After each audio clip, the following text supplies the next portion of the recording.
जब तक सोनम खुद स्वीकार नहीं कर लेती हम उसे आरोपी नहीं मानेंगे। राजा और सोनम दोनों अपनी शादी से खुश थे। हमने उन्हें कभी लड़ते झगड़ते नहीं देखा। पुलिस ने अभी तक मेरे भाई की पोस्टमार्टम रिपोर्ट नहीं सौंपी है। ये कहना है राजा रघुवंशी के भाई विपुल रघुवंशी का। उन्होंने थोड़ी दिमाग की बात कही है, लॉजिक की बात कही है कि जब तक सोनम नहीं कह देती हम नहीं मानेंगे। और यही हमारा भी कहना है कि पुलिस ऐसा क्या है जो छिपा रही है, क्योंकि झूठी खबर जब फैलाई गई कि सोनम ने सरेंडर कर दिया है तो कुछ भी हो सकता है। जबकि सोनम ने अपने घर वालों को इन्फॉर्म किया था और उसे जब हिरासत में लिया गया उस वक्त की आप तस्वीरें देखिए, उसकी हालत देखिए, कैसी है उसकी हालत। उसकी शक्ल बता रही है कि उसके साथ पिछले 17 दिनों में बहुत कुछ गलत हुआ है। पुलिस उसकी कॉल डिटेल्स तक नहीं निकाल पाई और अब लोग ये कह रहे हैं कि वही दोषी है, उसने ही कर दिया।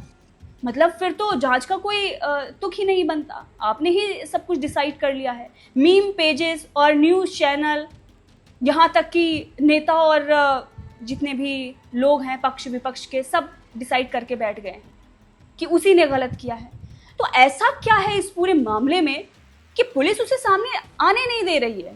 आपने देखा तुरंत हिरासत में लेकर खबर फैलवाई गई कि उसने सरेंडर कर दिया, ये 4 लोग हैं और ये शामिल थे, ऐसा ऐसा था। अभी तक कोई गुत्थी सुलझी नहीं थी, लेकिन जैसे ही वो आती है बताती है तुरंत गुत्थी सुलझ जाती है। और उसके बाद सबसे बड़ी बात यह है कि हॉस्पिटल में जब वो गई उस वक्त भी वो अच्छे से चल नहीं पा रही है। पुलिस वाले जब उसे लेकर जा रहे हैं, मीडिया भी वहाँ पर होती है, मीडिया से बात करने नहीं देते, उसके फेस को पूरा कवर कर रखा है ब्लैक कपड़े से। जब हमारे देश में आतंकवादियों को भी मौका मिलता है बात रखने के लिए, तो फिर इस महिला को क्यों नहीं दिया गया कि वो बताए, लोगों से बात करे? फैमिली वालों को भी बात करनी चाहिए, क्योंकि अब तो यूपी पुलिस मेघालय पुलिस को सौंप देगी और मेघालय पुलिस इस पूरे मामले में कोऑपरेट नहीं कर रही थी। वो सोनम के साथ क्या कुछ करेगी इसका किसी को कोई अंदाजा ही नहीं है। और इस मामले में बहुत अच्छी बात कही है सुप्रीम कोर्ट के लॉयर अश्विनी उपाध्याय जी ने। उन्होंने कहा कि पॉलीग्राफ टेस्ट होना ही चाहिए। सुनिए। इंदौर के राजा रघुवंशी हनीमून मनाने के लिए मेघालय गए थे, वहां उनकी हत्या हो गई है और पुलिस का कहना है कि राजा रघुवंशी की हत्या उनकी पत्नी सोनम ने करवाया। इसके पहले मेरठ में सौरभ राजपूत की हत्या हुई थी और पुलिस का कहना था कि सौरभ राजपूत की हत्या उनकी पत्नी मुस्कान ने कराया। सवाल यह है कि भारत जो माता सीता का देश है, माता सावित्री का देश है, माता गार्गी मैत्रेयी का देश है, वहां इस तरीके से अपने पतियों की हत्या कैसे हो रही है? कोई भी पत्नी अपनी पति की हत्या क्यों करवा रही है? कौन है इसके लिए जिम्मेदार? इसके लिए विधायिका जिम्मेदार है, कार्यपालिका जिम्मेदार है कि न्यायपालिका जिम्मेदार है कि खबरपालिका जिम्मेदार है कि माता पिता जिम्मेदार है? सबसे पहले हमारी मांग है कि चूंकि सोनम और ये राजा रघुवंशी दोनों मध्य प्रदेश के रहने वाले थे, सोनम पकड़ी गई है उत्तर प्रदेश में और ये हत्या हुई है मेघालय में, तो मेघालय, उत्तर प्रदेश और मध्य प्रदेश की पुलिस, तीनों पुलिस एक साथ इसको सोनम को लेकर दिल्ली आए। दिल्ली में नार्को पॉलीग्राफ ब्रेन मैपिंग की बहुत अच्छी लैब है और इसका live narco polygraph brain mapping test करे। उत्तर प्रदेश, मध्य प्रदेश और मेघालय की पुलिस जो सवाल पूछना चाहती है वो सब सवाल इससे पूछे और इसका लाइव टेलीकास्ट होना चाहिए। भारत को पता होना चाहिए, पूरे देश के लोगों को पता होना चाहिए, सभी माता पिता को पता होना चाहिए कि एक पत्नी मुस्कान अपने पति की हत्या क्यों करा रही है भाड़े के हत्यारों से। उससे बहुत कुछ सीखने को मिलेगा। अगर हमने जो मेरठ में हुआ था मुस्कान और सौरभ हत्याकांड, उसमें अगर narco polygraph brain mapping test किया होता तो बहुत कुछ पता चल चुका होता, लेकिन फिर वही गवाहों के बयान होंगे, जीरा होगी, क्रॉस एग्जामिनेशन होगा, फिर वही घटिया सिस्टम चलता रहेगा। भगवान जाने कब सजा होगी मुस्कान को, होगी कि नहीं होगी, सबूत के अभाव में बरी हो जाएगी, पता नहीं क्या होगा। तो सबसे पहले मेरी मांग है इस मामले में narco polygraph brain mapping test किया जाए और न उत्तर प्रदेश में हो, न मध्य प्रदेश में हो, न मेघालय में हो, सीधे दिल्ली लाके करें और इसका लाइव टेलीकास्ट करें। सारे टीवी चैनलों पे इसका प्रसारण होना चाहिए कि जो सोनम है वो कारण क्या बता रही, उसने हत्या क्यों कराई।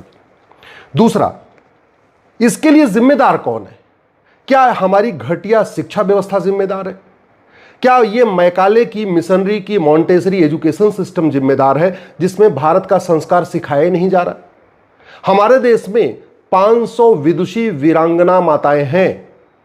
रानी अहिल्याबाई होलकर, रानी चिन्नप्पा, रानी लक्ष्मीबाई, गार्गी, मैत्रेयी, सावित्री, माता सीता, 500 से ज्यादा विदुषी वीरांगना पतिव्रता माताएं हैं। आखिर उनको प्राइमरी के सिलेबस में क्यों नहीं पढ़ाया जा रहा है? उनको बच्चों को क्यों नहीं पढ़ाया जा रहा है? हमारे देश में कम से कम 500 से ज्यादा महापुरुष हैं। राजा विक्रमादित्य, चाणक्य, एक से बढ़कर एक 500 से ज्यादा महापुरुष हैं। उनको प्राइमरी के स्कूल में क्यों नहीं पढ़ाया जा रहा है? अगर इस हत्या के लिए शिक्षा व्यवस्था जिम्मेदार है तो शिक्षा व्यवस्था बदलना किसका काम है? संसद में इस पे गंभीरता के साथ चर्चा क्यों नहीं हो रही है? One nation one education board क्यों नहीं बन रहा है? वन नेशन वन सिलेबस क्यों नहीं लागू हो रहा है? वन नेशन वन करिकुलम क्यों नहीं लागू हो रहा है? और ये मैकाले, मिशनरी, मॉन्टेसरी जो ब्रिटिश एजुकेशन सिस्टम है, इसको खत्म करके वैदिक गुरुकुल शिक्षा व्यवस्था लागू क्यों नहीं हो रही है? क्यों सांसद विधायक इसके ऊपर नहीं बोल रहे? सुबह से लेकर शाम तक तू मैं आरोप प्रत्यारोप, नूरा कुश्ती, बतौलेबाजी करने वाले नेता, सांसद, विधायक, मंत्री भारत में समान शिक्षा क्यों नहीं लागू करना चाहते? मुझे लगता है अब ये आम जनता को पूछना चाहिए अपने अपने सांसदों से। अगर इस हत्या के लिए घटिया फिल्में जिम्मेदार हैं, घटिया वेब सीरीज जिम्मेदार है, घटिया सीरियल जिम्मेदार है, नग्नता जिम्मेदार है, फुहड़ता जिम्मेदार है, घटिया लिटरेचर जिम्मेदार है, तो ऐसे जो निर्माता निर्देशक हैं उनके खिलाफ आज तक क्या कार्रवाई हुई? क्यों हम नग्नता और फुहड़ता के कंट्रोल करने के लिए एक कठोर कानून क्यों नहीं बना रहे? हम भारत को अमेरिका, यूरोप क्यों बनाना चाहते हैं? ये भारत का संविधान भारत को रक्षा के लिए बना है, भारत की संस्कृति की रक्षा के लिए, भारत की परंपरा की रक्षा की बात करता है, भारत की समृद्धि की बात करता है। हम क्यों भारत को अमेरिका या यूरोप बनाना चाहते हैं? क्यों हम भारत को नग्न और अश्लील बनाना चाहते हैं? इस हत्या के लिए अगर ड्रग्स जिम्मेदार है, अगर इस हत्या के लिए हुक्का बार, बियर बार, डांस बार का कल्चर जिम्मेदार है, अगर इस हुक्का के लिए जो ये चरस बिक रही है, अफीम बिक रही है, गांजा बिक रही है, अब ये तो नार्को पॉलीग्राफ मैपिंग टेस्ट के बाद ही पता चलेगा, तो नशा नियंत्रण करने के लिए हम कठोर कानून क्यों नहीं बना रहे? क्यों हम नशा तस्करों की 100% संपत्ति जब्त करने, नागरिकता खत्म करने, उनको आजीवन कारावास, फांसी देने के लिए कानून बना रहे? सरकार हुक्का बार, बियर बार, डांस बार का लाइसेंस क्यों दे रही है? संविधान की शपथ लेने वाले एक बार आर्टिकल 47 पढ़ तो लें। आर्टिकल 47 कहता है नशाबंदी, शराबबंदी होनी चाहिए। ये हुक्का बार, बियर बार, डांस बार से नेताओं की जेब तो भर रही है, अधिकारियों की जेब तो भर रही है। जो लोग ऐसा कारोबार कर रहे हैं वो तो मालामाल हो रहे हैं, लेकिन भारत की संस्कृति कहां जा रही है? भारत की परंपरा कहां जा रही है? कभी सोचा आपने?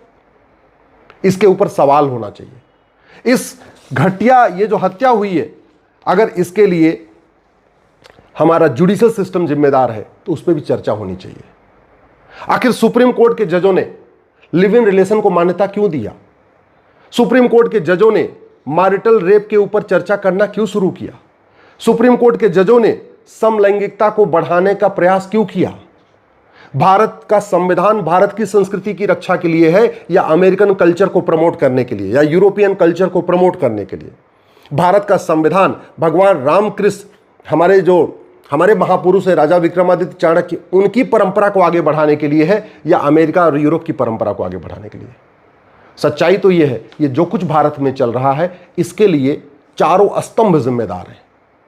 सुप्रीम कोर्ट इसलिए जिम्मेदार है कि सुप्रीम कोर्ट ह्यूमन राइट के नाम पे, फ्रीडम के नाम पे सारी फ्रीडम को मान्यता दे रहा है।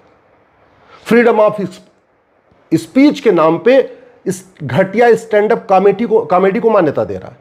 Supreme court freedom of speech के नाम पे जिस तरीके से अश्लीलता और फुहड़ता स्टैंड अप कॉमेडी के नाम पे हो रही है उसको मान्यता दे रहा है। सुप्रीम कोर्ट घटिया फिल्मों को मान्यता दे रहा है, घटिया वेब सीरीज को मान्यता दे रहा है, घटिया जो नाटक खेले जा रहे हैं उनको मान्यता दे रहा है, घटिया लिटरेचर को मान्यता दे रहा है। और किस नाम पे दे रहा है? फ्रीडम ऑफ एक्सप्रेशन के नाम पे। तो कहीं ना कहीं ये समाज में नग्नता, अश्लीलता बढ़ रही है, उसके लिए सुप्रीम कोर्ट भी जिम्मेदार है। इसके लिए सरकार भी जिम्मेदार है, जिसने आज तक नशा नियंत्रण, अश्लीलता नियंत्रण, फुहड़ता नियंत्रण, जो घटिया कानून चल रहे हैं उसको बदला ही नहीं और अच्छा कानून बनाया नहीं। इसके लिए सरकार भी जिम्मेदार है, जिसने आज तक वैदिक गुरुकुल शिक्षा व्यवस्था भारत में लागू करने पर विचार ही नहीं किया। और ये जो भारत में अश्लीलता बढ़ रही है, सब कुछ बढ़ रहा है, इसके लिए खबर पालिका भी जिम्मेदार है। शाम को तू मैं आरोप प्रत्यारोप, हर चैनल पे 3-4 डिबेट होती है। आप शाम को 5 से लेके 6, 6 से लेके 7, 7 से लेके 8, 8 से 9 को देख दिए, शाम को 5 बजे से रात 10 बजे तक सारे चैनलों पे कुछ न कुछ डिबेट होती है। लेकिन भारत की संस्कृति क्यों डूब रही है, भारत की परंपरा क्यों डूब रही है, इस पे न किसी को बुलाते हैं न कभी चर्चा करते हैं। अगर कोई एजुकेशन सिस्टम गड़बड़ है, को एजुकेशन सिस्टम हमारे संस्कृति के हिसाब से मैच नहीं कर रहा है, तो हम क्यों को एजुकेशन सिस्टम को प्रमोट कर रहे हैं? अरे हम लड़कियों के लिए अलग यूनिवर्सिटी कॉलेज बनाए, लड़कों के लिए अलग यूनिवर्सिटी कॉलेज बनाए, लड़कों के लिए अलग स्कूल बनाए, लड़कियों के लिए अलग स्कूल बनाए।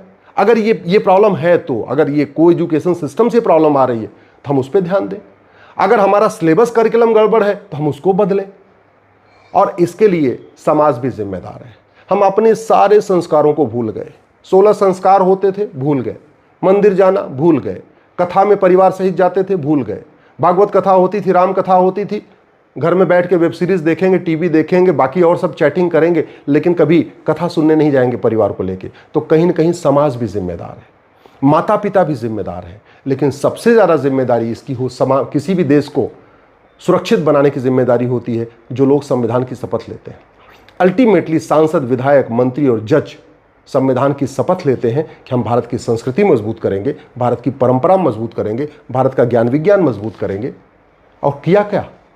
पहले वाले आईपीसी में एक प्रावधान था कि अगर व्याभिचार कोई करेगा, कोई पत्नी अगर किसी और से संबंध बनाएगी तो पति उसको तलाक भी दे सकता है और उसको उसमें अपराध भी था, सजा भी हो सकती है। सुप्रीम कोर्ट ने हटा दिया, ये कह के हटा दिया कि पत्नी भी 18 साल से ऊपर है, पति उसको कंट्रोल ही नहीं कर सकता। मतलब इतनी बड़ी बेशर्मी, इतना घटिया जजमेंट कि सुप्रीम कोर्ट व्याभिचार को मान्यता दे रहा है। किसी पति के सामने उसकी पत्नी किसी और से संबंध बना ले और वो पति बेचारा पुलिस में, थाने में रिपोर्ट भी दर्ज नहीं करा सकता। क्यों? क्योंकि व्याभिचार करना अपराध नहीं है। अरे व्याभिचार तो सबके लिए अपराध होना चाहिए। पति अगर किसी और से महिला से संबंध बनाए तो भी अपराध होना चाहिए, और पत्नी अगर किसी और पुरुष से संबंध बनाए तो भी अपराध होना चाहिए। पति पत्नी का रिश्ता चलेगा कैसे आगे? लेकिन सुप्रीम कोर्ट वो अमेरिकन कॉन्सेप्ट देख रहा है, इंग्लैंड का कॉन्सेप्ट देख रहा है, विदेशों में क्या चल रहा है।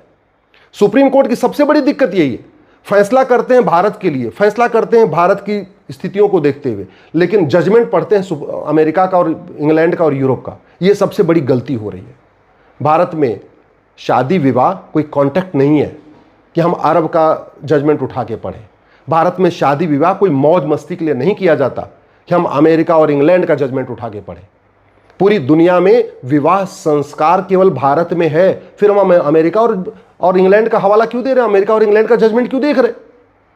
यहां पे बिन ब्याही मां को मान्यता सुप्रीम कोर्ट दे रहा है, बिन ब्याहे पैदा हुए बच्चों को मान्यता सुप्रीम कोर्ट में दे रहा है, अश्लीलता को मान्यता सुप्रीम कोर्ट दे रहा है, फुहड़ता को मान्यता सुप्रीम कोर्ट दे रहा है, व्याभिचार को मान्यता सुप्रीम कोर्ट दे रहा है, समलैंगिकता को मान्यता सुप्रीम कोर्ट दे रहा है। मुझे समझ में नहीं आ रहा है ये सुप्रीम कोर्ट के जजों को क्या हो गया है, क्यों वो भारत को बर्बाद करना चाहते हैं? और सुप्रीम कोर्ट के जज तो जो कर ही रहे हैं, बर्बाद कर रहे हैं। सरकार क्या कर रही है? सरकार ऐसे विषयों पे संसद में चर्चा क्यों नहीं करा रही है? सरकार अगर अभी ये जो घटना हुई है, और एक घटना नहीं, पूरी सीरीज है, ये तो कुछ घटनाएं मीडिया में आ जा रही हैं तो पता चल जा रहा है। मेरठ में जो सौरभ हत्याकांड हुआ, मुस्कान वाला सामने आ गया तो पता चल गया। नीले ड्रम पे खूब मीम बने, नीले ड्रम के ऊपर खूब कहानियां बनी, मतलब दुनिया भर की चीजें। और इसके लिए विधायिका, कार्यपालिका, न्यायपालिका, खबर पालिका के अलावा ये जो सोशल मीडिया के इन्फ्लुएंसर हैं, ये भी जिम्मेदार हैं। सोशल मीडिया के इन्फ्लुएंसर सारे फोटो शेयर करेंगे, क्या घटना हुई वो जरूर बताएंगे, लेकिन उस घटना का मूल कारण क्या है, अस्थायी समाधान क्या है, या तो वो जानते नहीं है, और जानते हैं तो वो दल गुलाम है, वो बताना नहीं चाहते। मैं देख रहा हूं सुबह से लेकर शाम तक मुस्कान साहिल वाला आया, खूब नीले ड्रम की चर्चा हुई, लेकिन किसी ने ये नहीं कहा कि ये नीला ड्रम जो कल्चर चल रहा है ये रुकेगा कैसे।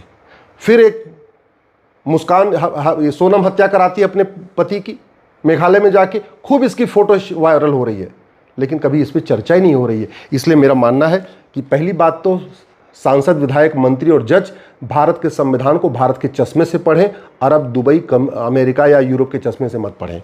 दूसरा, narco polygraph brain mapping test अनिवार्य करें, भारत में जस्टिस विद इन ईयर लागू करें, कानून का खौफ होगा तब ये हत्याएं रुकेगी।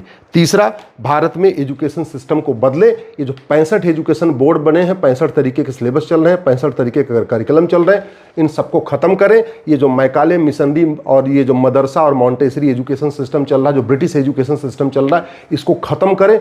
10वीं तक यूनिफॉर्म एजुकेशन सिस्टम लागू करें और वैदिक गुरुकुल व्यवस्था लागू करें, और ये जो भारतीय न्याय संहिता है इसको बदल के 1 नेशन 1 पिनल कोड लागू करें। भारत का जो पुलिस एक्ट चल रहा है 1861 का, जिसके कारण पुलिस सत्ता की गुलाम बनी हुई है, इसको ख़त्म करके यूनिफॉर्म पुलिस कोड लागू करें। और ये जो ड्रग का कारोबार बढ़ रहा है, समाज में अश्लीलता का, पोर्न का, वेबसाइट का, ये सबसे बड़ा कारण है ये ड्रग। नशा तस्करों को फांसी देने, आजीवन या उनकी 100% प्रॉपर्टी जब्त करने, नागरिकता ख़त्म करने के लिए कानून बनाए। मैं पहले भी कह चुका हूँ, जो समस्या भारत में है ये सिंगापुर और जापान में नहीं है, इसका मतलब भारत की समस्या लाइलाज नहीं है। जो समस्या भारत में है अरब, दुबई, कुवैत में नहीं है, इसका मतलब भारत की कोई समस्या लाइलाज नहीं है।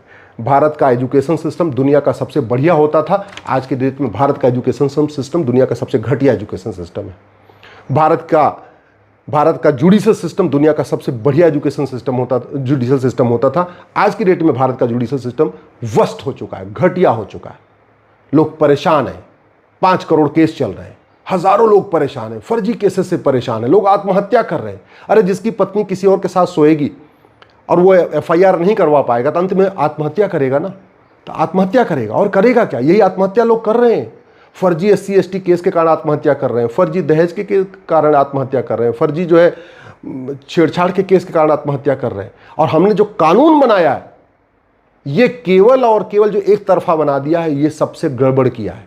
तो जो आज हत्याएं हो रही हैं इसके लिए संसद भी जिम्मेदार है, सांसद भी जिम्मेदार हैं। मैं फिर से मांग कर रहा हूं, जेंडर न्यूट्रल कानून बनाइए, रिलीजन न्यूट्रल, कास्ट न्यूट्रल और जेंडर न्यूट्रल कानून बनाइए। अगर equality before law, equal protection of law है तो सबको इक्वल प्रोटेक्शन दीजिए। न जाति के आधार पे कानून बनाइए, न लिंग के आधार पे कानून बनाइए, न भाषा के आधार पे कानून बनाइए, न क्षेत्र के आधार पे कानून बनाइए। जितने भी जाति, भाषा, क्षेत्र, मजहब के आधार पे कानून बने, इनको खत्म करिए और भारत में शिक्षा व्यवस्था को अच्छा करिए और जुडिशल सिस्टम को अच्छा करिए, तब जाके हत्याएं रुकेंगी। नहीं तो कभी राजा रघुवंशी मरेंगे, कभी सौरभ मरेगा, कभी कोई और मरेगा, कभी कोई और मरेगा। इस पुलिस रिफॉर्म ज़रूरी है, जुडिशियल रिफॉर्म ज़रूरी है, एडमिनिस्ट्रेटिव रिफॉर्म ज़रूरी है, एजुकेशन रिफॉर्म ज़रूरी है। अगर ये रिफॉर्म नहीं करेंगे तो कोई भी सांसद बने, कोई भी मंत्री बने, कोई भी जो है कलेक्टर कप्तान बने, कोई भी मुख्यमंत्री प्रधानमंत्री बने, कोई फर्क नहीं पड़ेगा। ज़मीन पे आम जनता ऐसे परेशान रहेगी, रोती रहेगी, तड़पती रहेगी, बिलखती रहेगी। तो टेस्ट होना चाहिए, सबके सामने चीज़ें आनी चाहिए। और मेघालय पुलिस को सौंपने से पहले मुझे लगता है प्रेस कॉन्फ्रेंस करके पुलिस को और वहाँ पर सोनम को रखकर मीडिया से सवाल पूछने दिया जाए, क्योंकि बहुत सेंसिटिव मामला है ये।